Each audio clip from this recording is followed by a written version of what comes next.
What if I had stayed in the council chambers? That single choice, one moment of stillness, might have changed the fate of the galaxy. I remember the hum of the Force that day, heavy and uncertain. I sat there alone, knees bent, palms pressed together. But my mind, it was anything but still. The council had ordered me to remain behind, to wait, to trust them. But every second I sat there, I could feel her slipping further away. Padme, the visions, the screams, the fire. I saw it all playing out again and again behind my closed eyes. And yet, I stayed. The sun dipped lower through the skyline of Coruscant, casting a crimson glow into the chamber. The city buzzed with life beyond the window, but I remained in that stillness, wrestling with a storm inside. The temptation to disobey, to run to him, to Palpatine, burned in my chest like a second heart. But something deeper, quieter, held me back. Maybe it was Obi-Wan's voice in my memory. Maybe it was my mother. Maybe it was the part of me that still believed in who I once was. The consequences unraveled faster than I imagined. Without me, Windu and the Masters confronted Palpatine alone. They were ready this time, not overconfident, not divided. I think the Force was with them. Palpatine's treachery was exposed, but more than that, his power wasn't amplified by my betrayal. He was strong, yes, but not invincible. Without me there to sever Mace's hand, without my choice tipping the scale, the darkness faltered. I found out later, barely a day after the dust settled, that Windu survived. Scarred but breathing, Palpatine had fallen to his own arrogance, and the galaxy took a different breath. I never told anyone how close I came to leaving that chamber. How many times I stood and paced, whispering to myself that I had to act, that she would die if I didn't. But maybe that was the test, not of strength or bravery, but of surrender. The hardest thing I ever did was nothing. Padme lived. We lived. Not in perfection. There was still unrest, still division. But the Republic stood. The Jedi endured. And me, I remained Anakin Skywalker. Not a myth, not a monster. Just a man who made one different choice. Sometimes when I hold my son in my arms, I think about the dark future I almost created. I see the shadows in the corners of the temple, the echoes of what could have been, but they're only echoes now, faint, distant, because I stayed. In the weeks that followed, the temple felt different, quieter, not in sound, but in presence, as if the Force itself was breathing easier. The whispers of treason that once clung to every corridor faded, and I could feel the eyes of the council on me, not with suspicion, but with a kind of wary respect. I hadn't earned full trust yet, maybe I never would. But I had chosen them. I had chosen the Jedi. I won't lie, there were moments I questioned it all. When I saw the political machine scrambling to fill the void left by Palpatine, when I heard the Senate argue over war reforms and tighter control, I wondered if anything truly changed.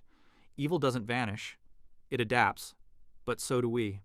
And the darkness that once grew in me, it began to recede, slowly, like thawing ice. Padme and I, we faced our truth. No longer a secret, no longer a lie hidden behind missions and false smiles. She stood in front of the Senate, pregnant and proud, and I stood beside her. It caused a wave, of course, scandal, debate. The Order wasn't sure how to handle it, but maybe that was the point. The old ways were breaking, and in that breaking, there was space for something new, something more human. Obi-Wan, he never said, "I told you so."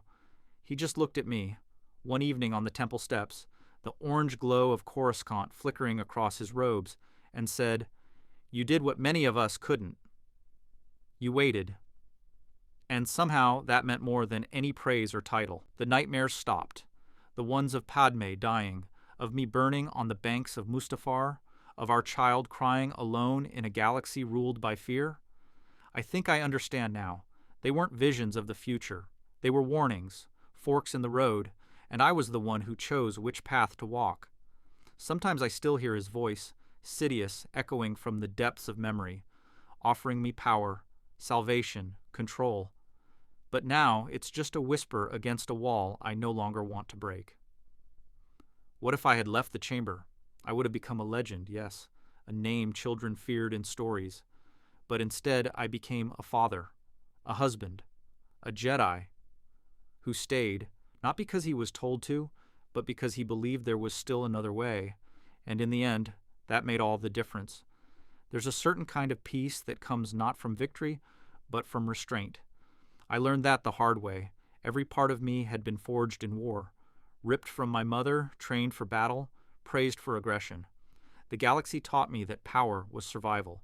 But staying in that chamber, that was the first time I chose peace without swinging a lightsaber. The order changed. Not overnight, not easily. But my choice became a catalyst. The Council could no longer ignore the cracks in its foundation, the arrogance, the rigidity, the blindness to suffering outside their walls. They asked questions they had avoided for too long, about attachment, about fear, about compassion, not just as a principle, but as a practice. And they listened. They listened to me. Ahsoka returned. That might have been the moment that truly broke me open. She walked through the temple gates with the same quiet defiance I remembered. But she didn't return for the order. She came back to see if I was still myself. I was. And we talked, not as master and Padawan, but as two survivors who had both stood at the edge and refused to fall. She forgave me for what I might have become. I never asked for it. I didn't need to. Just seeing her alive, seeing the fire still in her eyes, that was enough. Years passed. Our son was born under a new republic, one that wasn't built on fear, but on the lessons of near collapse. We named him Luke, not after a Jedi, not after a warrior, but just Luke. A name for someone who would live in a galaxy we almost destroyed, but chose not to. And sometimes I wonder how many moments in history came down to a single breath, a single decision not to act on fear, not to run toward what feels like strength, but to stay, grounded, and let the world move around you without trying to control it. I didn't become the chosen one by bringing balance through destruction.